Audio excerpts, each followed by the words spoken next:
فرماتے ہیں میں اپنی اماں سے مشورہ کرنے آیا، میں نے کہا اماں میرے کچھ ساتھی پیچھے چلے گئے، کچھ شہید ہو گئے، میں جہاد میں اکیلا رہ گیا ہوں، حکم کیا ہے؟ تو اماں کہنے لگی عبداللہ پہلے یہ بتا تو حق پہ ہے کہ نہیں؟ میں نے کہا اماں ہوں تو میں حق پہ، پر مجھے تیری بڑی فکر ہے، تیری 90 سال عمر ہے، یہ تو میرے جو مقابلے والے ہیں یہ تو بڑے سخت گیر لوگ ہیں، میری لاش کے ٹکڑے ٹکڑے کر دیں گے، تو برداشت کر لے گی؟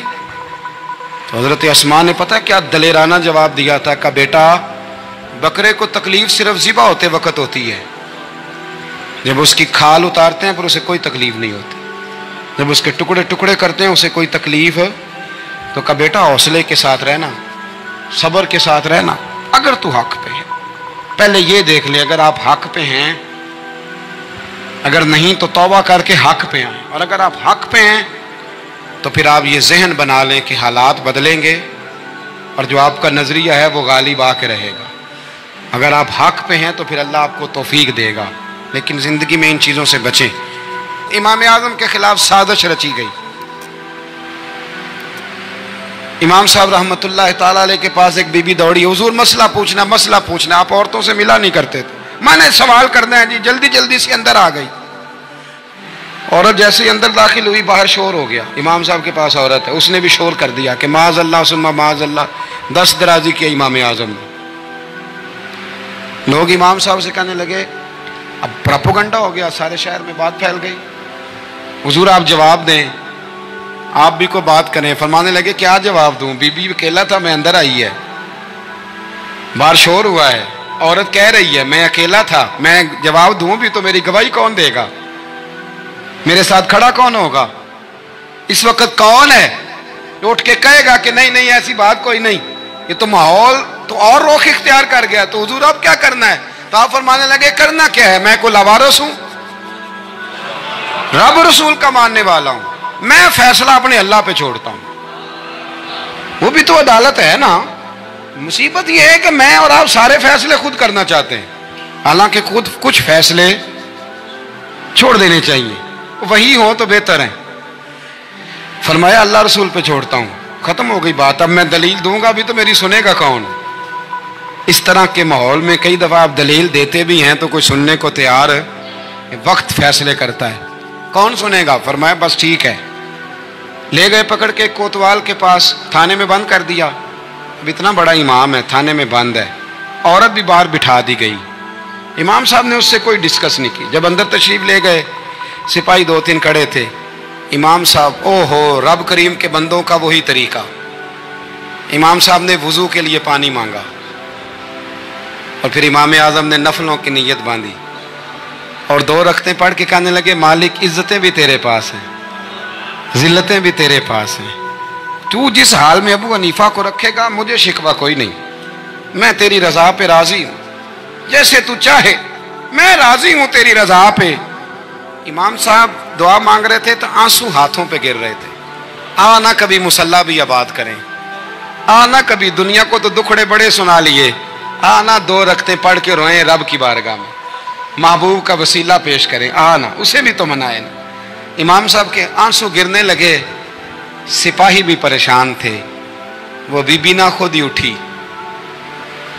اور امام صاحب کے قریب گئی، کہنے لگی پہلے مجھے دنیا والے کہتے تھے اب میں سمجھ گئی ہوں آپ تو رب کریم کے نیک بندے، اب نہ روئیں، سویرے جانا ہے نا قاضی کی عدالت میں، تو میں سویرے گواہی دوں گی کہ میں نے جھوٹا الزام لگایا تھا، آپ ناراض نہ ہوں۔ امام صاحب فرمانے لگے اس سے نہیں بات بنے گی، اگر تو نے کچھ کرنا ہے تو جو میں کہتا ہوں وہ کر، امام اعظم تھے نا، جو میں کہتا ہوں وہ کر۔ اس نے کہا جی وہ کیا؟ آپ فرمانے لگے اب تیری گواہی سے بھی بات اور ہو جائے گی، اس کو کہہ لیا ہے، اس کو منا لیا ہے، اس کی منت کر لی ہے، اس کو رشوت دے لی ہے، حالات کا تقاضا اب اور ہے، اب اس کا جواب بھی کچھ اور ہی ہے۔ با پردہ عورت تھی برقعے میں لپٹی ہوئی، اس کو گھر بھیج دیا، وہ کوتوال سے کہنے لگی میں بیمار ہوں مجھے چھٹی دے دو سویرے آ جاؤں گی، مدعی مقدمہ تو میں ہوں، مدعی کو تھوڑی کوئی باندھ کے رکھے گا۔ خاتون گھر چلی گئی، صبح قاضی کی عدالت میں مقدمہ لگا، امام صاحب رحمت اللہ علیہ کٹہرے میں کھڑے ہیں، یار بڑا مشکل ہوتا ہے معزز آدمی کا کٹہرے میں کھڑا ہونا، لیکن مخلوق تو فنکار ہے، اس درجہ کے پل بھر میں یہ سنگے در کعبہ سے بھی اسنام تراشے، تم کون ہو کیا چیز ہے داغے کبابی، لوگوں نے تو مریم پہ بھی الزام تراشے۔ یہ نہیں نا باز آتے لوگ، پھر مرضی ہے نا، ہونا کٹہرے میں کھڑا ہونا پڑ ہی جاتا ہے۔ کٹہرے میں کھڑے ہیں امام اعظم، تو قاضی پوچھتا ہے آپ کی بڑی قدر ہے، بڑی اہمیت ہے، تو آپ اس عورت کے بارے میں کیا کہتے ہیں؟ تو امام صاحب فرمانے لگے یہ جو کہہ رہی ہے اس سے پوچھ لیں۔ تو خود خاتون کہنے لگی میرا امام صاحب سے تعلق ہے۔ آپ فرمانے لگے ٹھیک کہتی ہے۔ ساری بھری عدالت سب لوگ حیران، حضرت تعلق ہے؟ فرمایا ہاں۔ کس طرح؟ فرمانے لگے میری بیوی ہے، زوجہ میری اہلیہ ہے۔ جناب کس طرح؟ فرمایا محلے کی بیویاں بلا لو، اس کے ابا کو بلا لو، چہرہ دکھا لو۔ وہ سارے لوگ جمع ہو گئے، چہرہ کھول کے دیکھا تو امام صاحب کی زوجہ تھی۔ امام صاحب نے اس خاتون کو کہہ کے بھیجا تھا کہ یہی برقع میری بیوی کو دے کے سویرے بھیج دینا، یہی والا برقع جو تو نے پہنا ہے، اب گھر جا اور میری اہلیہ کو یہ برقع دے کے بھیج دینا۔ وہ برقع دے کے اس نے بھیج دیا۔ جب امام صاحب رحمت اللہ علیہ کی اہلیہ ثابت ہو گئیں کہ یہ تو امام صاحب کی اہلیہ ہیں جو کھڑی ہیں، اب وہ جو سازش رچنے والے تھے وہ دائیں بائیں دیکھ رہے تھے۔ تو امام صاحب نے ایک بات کی جو بڑی شاندار ہے، فرمایا تدبیریں تم نے بھی کی تھی، پر جو تدبیر میرا رب فرماتا ہے نا، جو تدبیر میرا، فرمایا یہ ابو حنیفہ کی تدبیر نہیں، یہ تدبیر میرے اللہ کی ہے جو اس نے مجھے عطا فرمائی، مجھے سجھائی۔ اب قاضی صاحب نے حکم دیا کہ جتنے لوگوں نے الزام لگایا ہے وہ سارے معافی مانگیں، وہ آئیں جس نے بات کی۔ بھائی وقت کو دیکھیں، فیصلے اللہ کے حوالے کریں۔ ہم لوگوں نے جھگڑے کر کر کے، دلائل دے دے کے، بحث کر کر کے معاملات کو اتنا الجھا لیا ہے۔ آپ یقین کریں ایک ایک خاندان کی 15 میٹنگیں اور پنچایتیں ہو جاتی ہیں، پر رزلٹ صفر ہے۔ وہ جی وہ فلاں چودھری صاحب اس کے ساتھ مل گئے تھے، فلاں آدمی ادھر چلا گیا تھا۔ آپ تھوڑا وقت دیں، صبر کریں، استقامت کا مظاہرہ کریں۔ آپ دیکھیں حالات کس کروٹ بیٹھتے ہیں۔ کئی دفعہ صلح کی پیشکش کی جناب ابو سفیان کو، لیکن وہ مانتے نہیں تھے۔ حضرت عباس فرماتے میں نے کئی دفعہ انہیں کہا، حدیبیہ میں بھی میں نے کہا، انہوں نے سخت شرائط کے ساتھ صلح کی، لیکن جب حضور لشکر لے کے گئے نا میدان میں، توجہ ہے میری بات پر، 10,000 کا لشکر گیا تو پھر ابو سفیان خود اٹھ کے حضرت عباس کے گھر گئے، کہنے لگے میں نے تو آج آپ کے بھتیجے کی شان دیکھی ہے۔ تو حضرت عباس کہنے لگے ابھی بھی وہیں کھڑے ہو، یہ بھتیجے کی شان نہیں، یہ اللہ کے محبوب کی شان ہے، یہ رسول کائنات کی شان ہے صلی اللہ علیہ۔ تو کہا اب میں صلح کرنا چاہتا ہوں، اب میری صلح کرا دو۔ وہاں بھی حضور نے یہ نہیں فرمایا جب ہم کہتے تھے تو کیوں نہیں آتا تھا، جب ہم معاہدات کرنا چاہتے تھے تو کیوں نہیں آتا تھا۔ میرے محبوب نے عزت دے دی، فرمایا تیرے ساتھ بھی صلح ہے، تجھے بھی معافی ہے، اور جو تیرے گھر میں داخل ہو جائے گا اسے بھی معافی ہے۔ ختم ہو گئی بات۔ بھائی اپنے بھتیجے کی زبانی ذرا اس کی کیفیت سن لیجئے۔ وہ بولے کہ بھتیجے آپ نے جو کچھ دیکھا ہے اس کی تفصیل سناؤ۔ چنانچہ آج صلی اللہ علیہ وآلہ وسلم نے از اول تا آخر پورا واقعہ سنایا، جسے سن کر ورقہ بے اختیار ہو کر بول اٹھے کہ یہ تو وہی ناموس معزز راز دان فرشتہ ہے جسے اللہ نے حضرت موسیٰ علیہ السلام پر وحی دے کر بھیجا تھا۔ کاش میں آپ کے اس عہد نبوت کے شروع ہونے پر جوان عمر ہوتا، کاش میں اس وقت تک زندہ رہتا کہ آپ صلی اللہ علیہ وآلہ وسلم کی قوم آپ کو اس شہر سے نکال دے گی۔ رسول اللہ صلی اللہ علیہ وآلہ وسلم یہ سن کر تعجب سے پوچھا کہ کیا وہ لوگ مجھ کو نکال دیں گے، حالانکہ میں تو ان میں صادق امین مقبول ہوں۔ ورقہ بول ہا یہ سب کچھ سچ ہے، مگر جو شخص بھی آپ کی طرح ہمیں حق لے کر آیا لوگ اس کے دشمن ہی ہو گئے۔ اگر مجھے آپ کی نبوت کا وہ زمانہ مل جائے تو میں آپ کی پوری مدد کروں گا، اور مگر ورقہ کچھ دنوں کے بعد انتقال کر گئے، پھر کچھ عرصے تک وحی کی آمد موقف رہی۔ سبحان اللہ۔